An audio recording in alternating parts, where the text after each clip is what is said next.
loves, welcome back to my channel. So today's video is another 5 random tips video.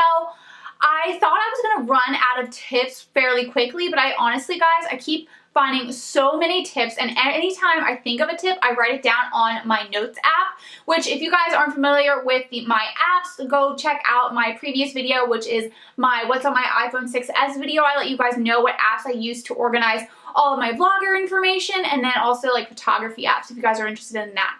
But yeah, so I wrote down 5 more random tips for you guys, and we're gonna just jump on into it. Random tip number 1 is to watch videos that don't apply to you. And what I mean by that is if there's a video that a YouTuber is doing that says, like, what is it called? Who was I just watching? Okay, so for instance, Amy Macedo? I don't know if I'm saying it right, but she has this video called Tips to Manage and Control Oily Skin. Now, I don't know if you guys are familiar with my Beauty Addict Next Door channel, but I do mention that I have dry skin. It's usually normal, but if it's ever a problem, it's more on the dry side than the oily side. So I don't really need to learn about oily skin as far as me goes. Like if I was just a viewer, I wouldn't waste my time watching a video about products for oily skin or how to manage your oily skin or any tips regarding oily skin because it doesn't apply to me. Why waste my time?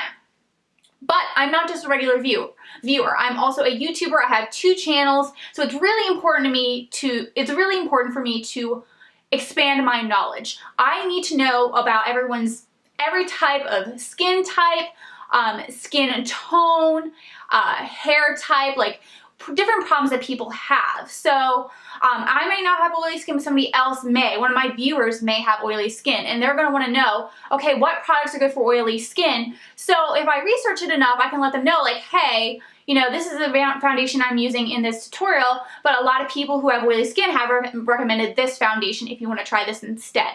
So it's a good idea to be knowledgeable on that. Also, as far as skin tone goes, not everyone's going to have as light a skin tone as you or as dark a skin tone as you. So you're going to think about, you know, when you're showing like a palette of blushes, which blushes would be good for someone with dark skin, which one would be with light skin. So it's really helpful to watch other videos, especially videos of YouTubers who have those different skin tones or different skin types, talk about the products that work for them, because, you know, it may not apply to you, but it will apply to at least one of your viewers. So it's really good to be knowledgeable on all of that kind of stuff. So another thing is like Casey Holmes has rosacea. How do you cover up zits and stuff? You may not have zits, but other people do.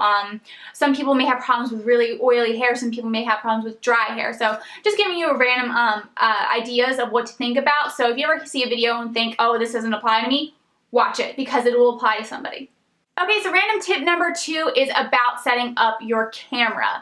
So one thing that I have learned with my camera and my tripod is the higher up the camera is, the more zoomed in you're going to be, the higher the camera has to be. So my stand, I crank it up higher whenever I'm doing a close-up for a makeup tutorial because of I'm zooming it in so close that you need to bring up the stand to be able to show your whole face, because if you're zooming in and you have it on a lower, like right now it's on a lower setting for me to get my, alright, accidentally pressed my laptop and started playing Kathleen Light's video, which is not a big deal, but want to focus. So yeah, so right now I'm just talking to you guys, so this is talking part, so you see kind of my head down to my chest. So the stand itself, for me at least, it's lower. So when I zoom in, oh, that's zooming out.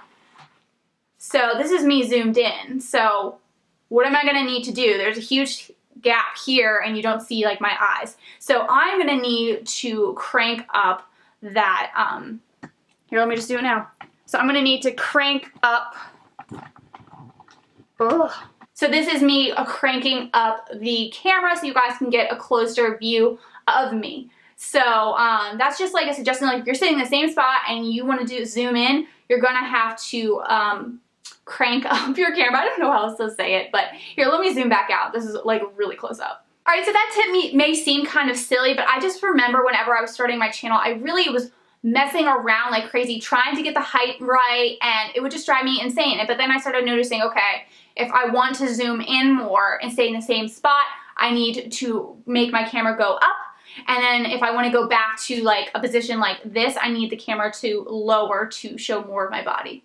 All right, so random tip number 3 is more of a pet peeve of mine. Some people might disagree with this or like not mind it, but my tip is if you're going to be filming a video, don't have your face down here and then have all this space up here. Like, it literally drives me insane because it's just like, there's just, I don't know, maybe it's just me. Like, does anybody get like, does that bother you? Like, I just feel like you should be taking up the space.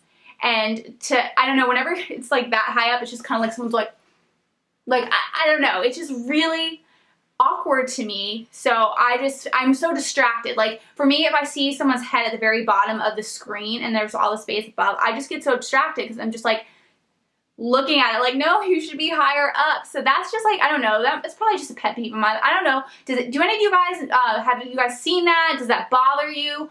It bothers me, so my suggestion is to not do that. Try to make sure you're like more in the frame. Don't have too much. You can have a little space. Like, see, there's some space here. I might crop it out, who knows.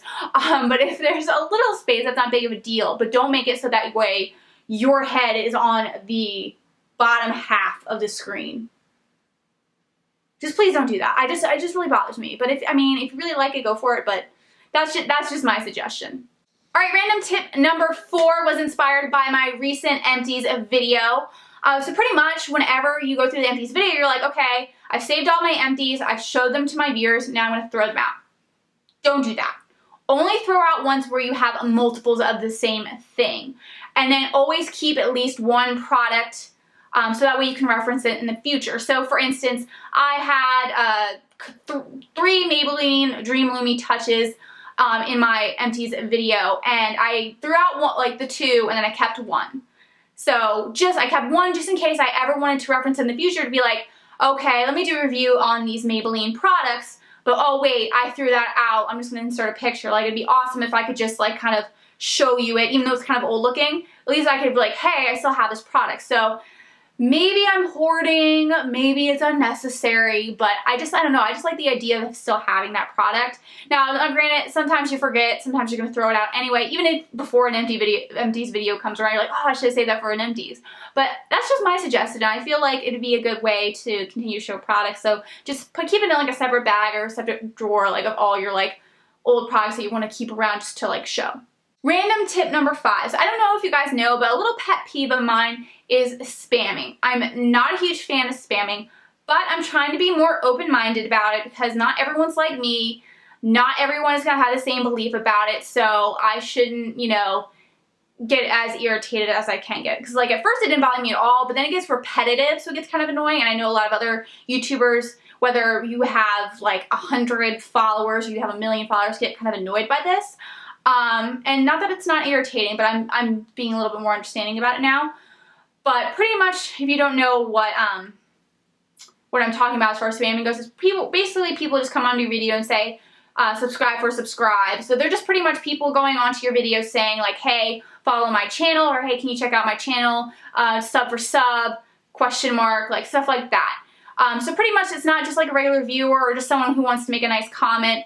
You know, my way of getting attention from other people on YouTube is just to participate and just to go on videos and watch them. Granted, I don't watch all of them all the time, especially like a makeup tutorial. I'll like look at the makeup look and I might say, oh hey, that's a beautiful makeup look, and if I happen to want to try out a makeup look, I may go back to that video.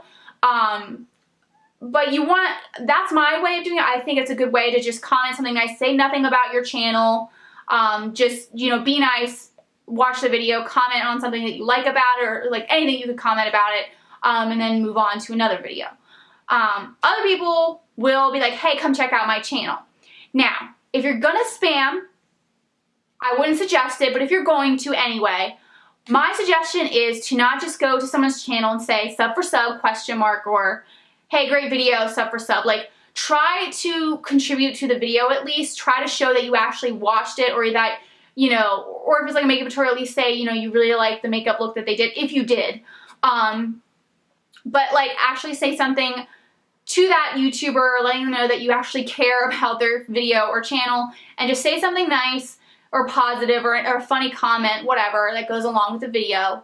And then if you want them to check out your channel, you could say, hey, it would mean a lot to me if you could check out my video and let me know what you think, or just if you could check out my channel. I would try to avoid saying anything about sub for sub, but if you really want to ask them to sub with you, for you. So what you could do is you could say, hey, I really love your makeup tutorial. I've been a huge fan of plum makeup looks lately because of fall. I actually have a channel too. It'd be great if you could come check it out. And if you could sub on my channel, that would be great as well. You know, if you're gonna do it, try to do it in a nicer way, a less irritating way. It still might irritate some people, but I've been trying to be more open about it, so if people do that to me that way, then I'm like, okay, let me check out their channel. And I've actually subbed on some of their channels because I like their channels and I actually enjoy their videos. So part of me is just like, oh, I'm enabling it. Oh, why? Because I'm following them after they did that. So they can get followers that way. So if you're gonna do it, you know, more than like, go ahead, but just don't go on someone's channel and say sub for sub. Or don't, there is a couple people, and some people even send it to me twice, the same like paragraph, like literally they both have the same paragraph, or they like each adjusted the paragraph a little bit, but they pretty much just said the same thing. And I'm sure they're going to every single YouTuber, either messaging them or commenting them the same exact paragraph. That annoys me. Don't, like, actually make your comment original. So yeah, so I just wanted to give you guys some tips. Like, I know not everyone agrees with me, and some people are going to want to sub for sub, so I just want to give you guys a tip. Like, if you're going to sub for sub, or, you know, go spam someone's account, try to do it in a nicer way. Try to, like, be considerate of that YouTuber's channel and not just be so consumed with your own. Alright, that's it. Thank you guys so much for watching. I hope you enjoyed this video and found it helpful. If you guys have any tips, please leave them down below. I would love to know if you guys have any, whether it be about lighting, you know, social media, whatever the case may be. I would love to know if you guys have any tips on what you've learned in your experience with being a beauty vlogger. Also, as always, if you have any questions, please feel free to ask down below, and I'm happy to answer them for you. But yeah, so if you haven't subscribed to my channel, please make sure to hit that subscribe button below. It would mean the world to me if you guys followed my channel. I'm getting close to 100, so I'm getting really pumped. And then if you like this video and found it helpful, please give it a like, and I will see you all next time.